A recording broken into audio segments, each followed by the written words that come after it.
আজকে আমরা দেখব কোনো বছর সেটি কি অধিবর্ষ নাকি অধিবর্ষ নয় সেটির প্রচার। তো প্রথমে আমরা স্টার্ট করব। তারপর আমাদের শুরু করতে হবে input year,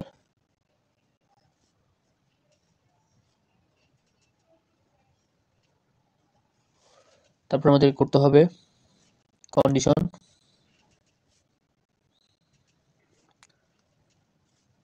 if year mod 400 যদি আমার ইয়ার 400 দিয়ে নিঃশেষে বিভাজ্য যায় তাহলে সেটি হবে ইএস মানে লিপ ইয়ার।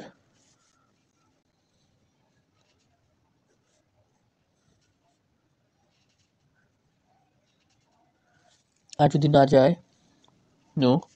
তারপর আমাদের আবার একটি কন্ডিশন চেক করতে হবে, if year mod 100 not equal 0। যদি আমাদের নট ইকুয়াল টু 0 হয়, এটা যদি ইয়েস হয় তাহলে আরেকটি কন্ডিশন চেক করবে,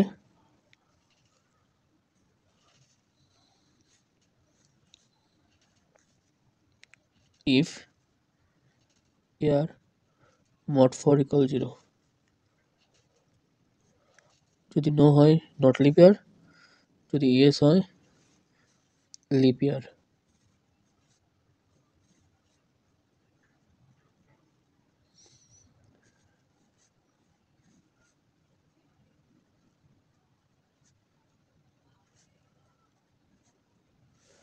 তারপরে তিনটা আমার একসাথে সংযুক্ত করে দিতে হবে এবং শেষ হবে এন্ড। সবগুলোর চিহ্ন ঠিক মতো দিতে হবে, প্রবাহ ঠিক মতো দিয়ে দিতে হবে। তো এটাই ছিল আমার কোনো বছর বা ইয়ার